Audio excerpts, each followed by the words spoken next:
जय श्री कृष्ण। आज पारमार्थिक चर्चा में एक ब्रज के बड़े अनोखे भक्त हुए, उनकी बात सुनाता हूँ, उनका जीवन चरित्र सुनाता हूँ।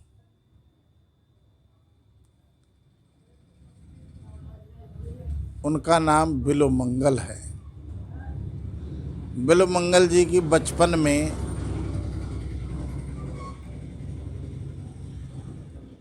जब जवानी अवस्था चढ़ रही थी तो उसी समय कुसंगियों का साथ पड़ जाने से क्या हुआ कि बिल्वमंगल जी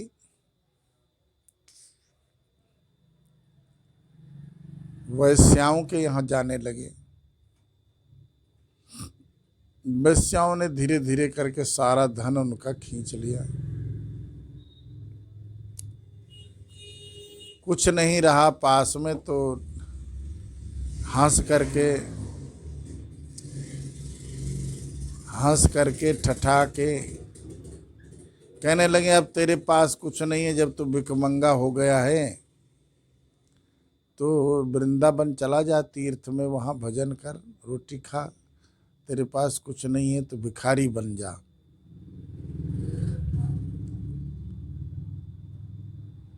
ये सुन करके चल पड़े बिल्वमंगल जी।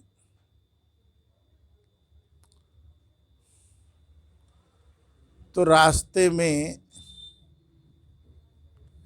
एक नई उम्र की महिला एक कुंड में नहा रही थी, सुंदर भी थी। उसको देख करके वैश्या के यहाँ तो आते जाते थे, उनका मन चलायमान तो था ही। उसको देख करके उसके वो कपड़े लेकर के अपने चली नहा के कुंड पर से, तो उसके पीछे पीछे चल पड़े। जहाँ उसका घर था उसके घर के बाहर ही बैठ गए। उसने कहा, महाराज क्या सेवा करूं आपकी? कहें आपके घर वाले आएंगे तब सेवा बताऊंगा। उसने बिस्तरा उस्तरा डाल दिया कोई और बैठ गए। शाम हुई तो उनका घर वाला आया। घर वाले ने पूछा, बोलो महाराज क्या सेवा करनी? उसने घर गृहस्थी में सेवा का व्रत ले रखा था कि कोई मेरे द्वार पर आएगा तो मैंने उसकी जो अपने से बन पानी है वो सेवा करनी जरूर है। तो बिल्वमंगल जी ने कहा, मैं अपनी आपकी पत्नी के साथ में एक रात्रि सोना चाहता हूँ। तो कहा कोई बात नहीं, ठीक है। अपनी पत्नी को कह दिया, भाई तू अच्छे अच्छे कपड़े पहन करके, अतिथि देवता होता है, तो उसने जिस तरह हमसे सेवा करने को कहा है, क्या पता भगवान परीक्षा ही ले रहे हों, तो कर दे सेवा तू। वो अपना कपड़े पड़े पहन के तैयार हो गई।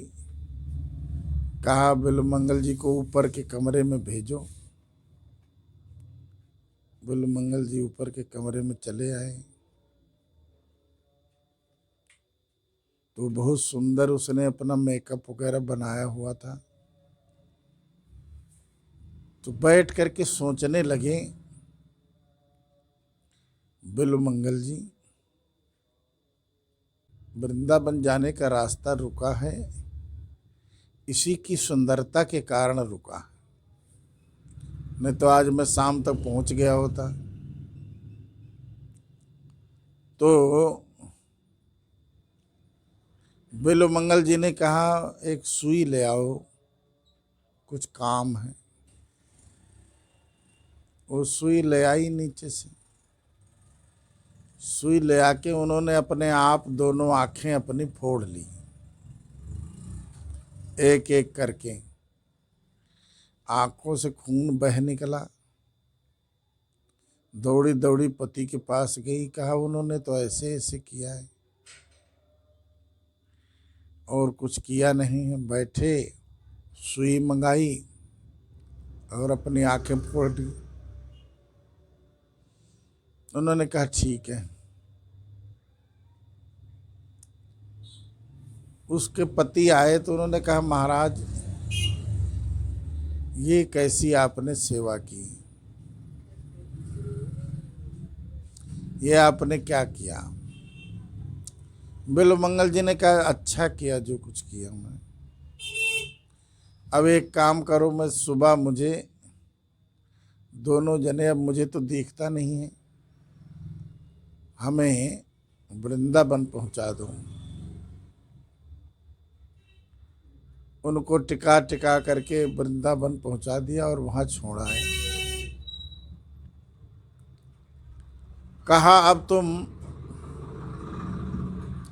वापस चले जाओ और मैं तो अब यहीं रहूंगा।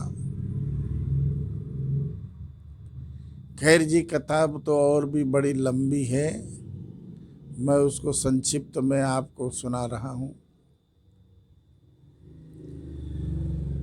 उनकी भक्ति ऐसी बढ़ चढ़ गई कि ठाकुर जी वो भोग रखते थे तो ठाकुर जी खाते थे, उसके बाद उसी को वो पाते थे।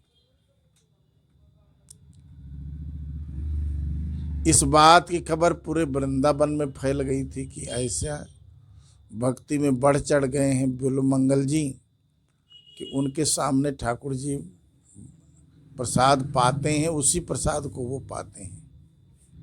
अब बड़ा मेला लगने लगा, वहाँ भंडारा होने लगा। खैर जी, धीरे धीरे ये खबर जो चिंतामणि नाम की वैश्या थी, जहाँ वो जाया करते थे शुरू शुरू में, उसको भी खबर लगी। तो उसको ये पता नहीं था कि बिल्वमंगल जी को ही ऐसा हो रहा है। उसने सोचा कोई महात्मा होंगे, चलो मिलके आते, कौन महात्मा है ऐसे। वो मिलने आई तो देखा ये वही बिल्वमंगल जी हैं जो मेरे यहाँ आया करते थे। बिल्वमंगल जी दौड़े, उसके पाँवों को पकड़ लिया। तो कहा ठीक है, चिंतामणि कहती आपको किसी भी भाव से मैंने वृंदावन भेज दिया तो मुझे भी आने का सौभाग्य प्राप्त हुआ, अन्यथा मैं कहाँ आ सकती थी वृंदावन। तो कहा अब एक काम जरूर करना होगा बिल्वमंगल जी। एक तो बिल्वमंगल जी की आंखें ठीक हो गईं भगवान की कृपा से, उनको जैसा का तैसा पहले से दिखाई देने लगा। कहा एक काम करना है। चिंतामणि ने कहा मुझे भी दर्शन करा दो ठाकुर जी की। बिल्वमंगल जी ने कहा ये वादा मैं नहीं करता हूँ कि करा दूंगा, मैं प्रार्थना करूंगा। कई दिन के बाद भगवान मान गए, वो भी बिना मन के। कहे मैं जरा सी झलक दिखा दूंगा, मेरा मन नहीं है, लेकिन आपके कहने से मैं थोड़ी सी झलक दिखा दूंगा। उसको दर्शन हुए, उस थोड़ी सी झलक में ही वो भी वृंदावन वासी बन गई और वहीं बिल्वमंगल जी के यहाँ रहने लगी, कीर्तन भजन करे, नाचे गावे। कहे अब मुझे थोड़ी झलक मिली है तो और भी मिल जाएगी, अब मैं वृंदावन छोड़कर जाने की नहीं हूँ।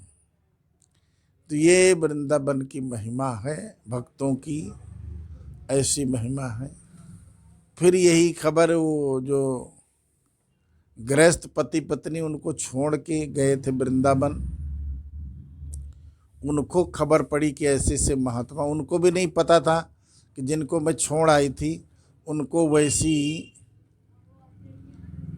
वही होंगे जिनको भगवान के दर्शन होने लगे रोज। वो भी आई दर्शन करने तो देखा ये तो वही बिल्वमंगल जी हैं। कहा आंखें भी हो गई इनकी, तो ये तो बड़ा चमत्कार हुआ है इनके जीवन में। तो उन्होंने भी कहा कि मुझे भी एक बार थोड़ी सी झलक दिखा दो। तो बिलमंगल जी ने कहा ठीक, मैं प्रार्थना करूंगा। उनकी प्रार्थना जल्दी मान गए ठाकुर जी, और थोड़ी सी झलक दिखाई, उसी में वो वृंदावन, वो भी आजीवन वृंदावन वास करने लगे। तो ये वृंदावन के ठाकुर जी और वृंदावन के भक्तों का ऐसा चमत्कार है। तो ये चमत्कार ही समझो, अनन्य प्रेम के द्वारा ही भगवान से प्रीति हो सकती है और भगवान की निकटता भी हो सकती है। तो ऐसा नहीं है कि इस जीवन में नहीं हो सकती, लेकिन उसके लिए हमें पूरा तैयार होना पड़ेगा कि हम कितने % तैयार हैं। बोलिए वृंदावन बिहारी लाल की जय। जय श्री कृष्ण।